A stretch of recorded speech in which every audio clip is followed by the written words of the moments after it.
Welcome to burning topic. త్రిభాష విద్యా విధానంపై బీజేపీ డీఎంకే మధ్య మాటల యుద్ధం నడుస్తుంది. హిందీని తమపై బలవంతంగా రుద్దేందుకు కేంద్రంలో అధికారంలో ఉన్న బీజేపీ ప్రయత్నిస్తోందని డీఎంకే ఆరోపిస్తుంది. అయితే బీజేపీ కూడా ధీటుగా కౌంటర్ ఇస్తుంది. భాష పేరుతో డీఎంకే రాజకీయాలు చేస్తుందని, తమిళనాడు విద్యార్థుల భవిష్యత్తుతో ఆడుకుంటోందని కమలనాథులు మండిపడుతున్నారు. అసలు త్రిభాష విద్యా విధానం అంటే ఏంటి? దీన్ని తమిళనాడు ఎందుకు వ్యతిరేకిస్తుంది? Watch the story. జాతీయ విద్యా విధానంలో త్రిభాష విధానం వ్యవహారం గత కొద్ది రోజులుగా పార్లమెంట్ ను కుదిపేస్తుంది. ముఖ్యంగా తమిళనాడులోని డీఎంకే పార్టీ దీన్ని తీవ్రంగా వ్యతిరేకిస్తుంది. తమిళనాడు ఎట్టి పరిస్థితుల్లోనూ త్రిభాష విధానం అమలు చేయమని తేల్చి చెప్పేస్తుంది.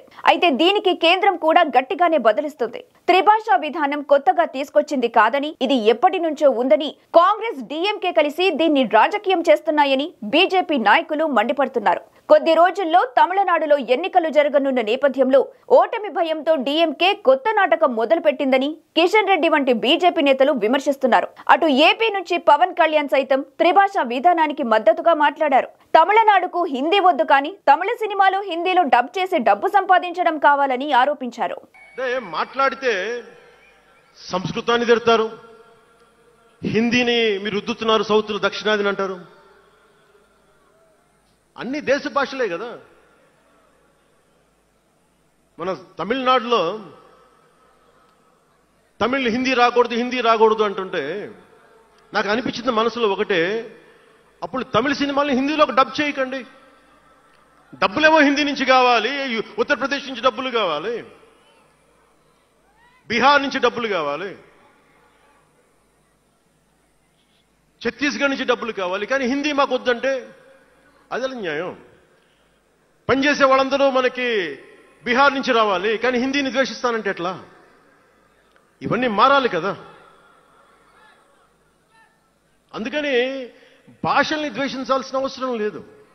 వాదనలు పక్కన పెడితే అసలు త్రిభాష విధానం అంటే ఏంటి, ఇది ఎలా మొదలైందో తెలుసుకుంటే దీనిపై వివాదం గురించి అర్థమవుతుంది.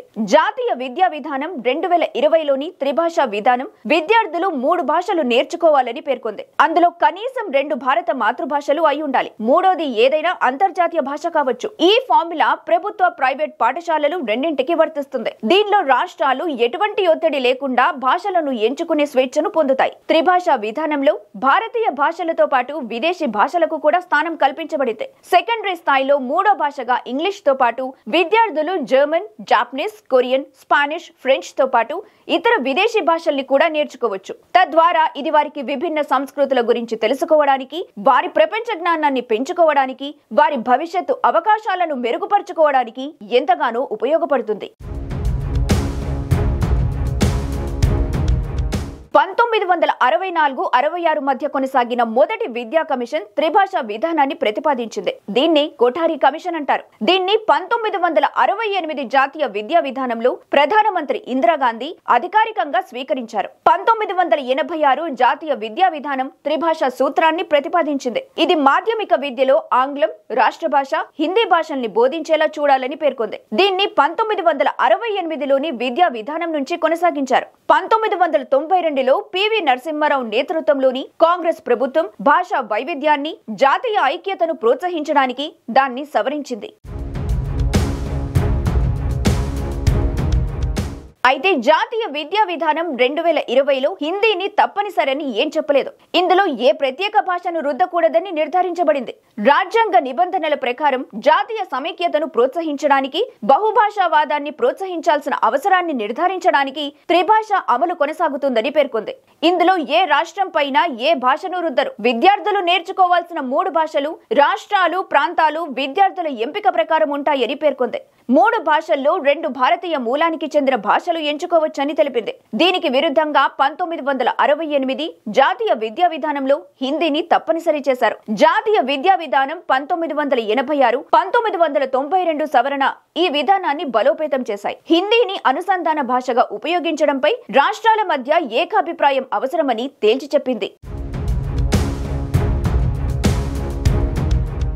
అయితే హిందీని బలవంతంగా తమపై రుద్దేందుకు ప్రయత్నిస్తున్నారని, దీన్ని ఎట్టి పరిస్థితుల్లోనూ అంగీకరించే ప్రసక్తే లేదని తమిళనాడు తన నిరసనను తెలియజేస్తుంది.